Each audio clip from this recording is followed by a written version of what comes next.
বন্ধুরা, Mithu kitchen village ফুডে সবাইকে স্বাগত জানাই। আজকে আমি বাড়িতে গুড় পিঠে করব। তো কিভাবে করব প্রথম থেকে শেষ পর্যন্ত বন্ধুরা অবশ্যই ভিডিওটা দেখবেন। গুড় পিঠে করব, তার জন্য 200 গ্রাম আমি গুড় এনেছিলাম এবং খুব ভালোভাবে ফুটিয়ে নিয়ে ঠান্ডা করে নিয়েছি। এবার আমি গুঁড়ি দিয়ে একটু বেটাটাকে একটু শক্ত করে মাখবো। তার জন্য আমি আতপ চালের গুঁড়ি করে নিয়েছি। আমি শিলনোড়াতে করেছি, তো চাইলে আপনারা মিক্সিতে গুঁড়ো করে নেবেন।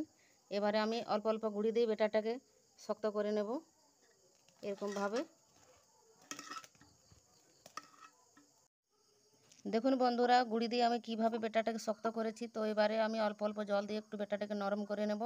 তো প্রথমে বেশি নরম করে দেবেন না, এরকমভাবে শক্ত করে করবেন। তারপর অল্প অল্প জল দিয়ে নরম করবেন। দেখুন বন্ধুরা, এরকমভাবে নরম করবেন, তো এর বেশি নরম করবেন না। এবার আমি কিছুক্ষণের জন্য রেখে দেব। দেখুন বন্ধুরা, গোল গোল বলের মতন অল্প একটু করে দেবেন। তারপর শালপাতার উপরে একটু তেল লাগিয়ে দেবেন এবং একটু চ্যাপটা করে নেবেন। এরকম চ্যাপটা করলেও হবে। এবারে গরম তেলে ছেড়ে দেবেন। দেখুন কি সুন্দর ফুলে উঠেছে।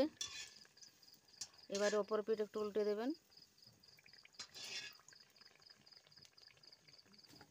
দেখুন কি সুন্দর লাল করে ভাজা হয়ে গেছে। আমি এবার এটাকে তুলে নেব। কীরকমভাবে আমি আর একটি ছাড়িয়ে দেখাচ্ছি।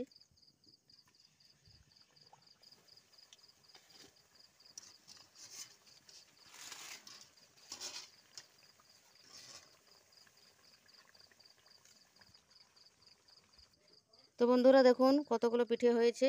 এই ছিল আমার আজকের রেসিপি। তো আমার রেসিপি কেমন লাগছে আপনারা অবশ্যই কমেন্ট করবেন। তো যদি বানিয়ে না খান তো একবার হলো বানিয়ে খাবেন। কেমন লাগছে আমার ভিডিও অবশ্যই বলবেন। সবাই ভালো থাকবেন, সুস্থ থাকবেন।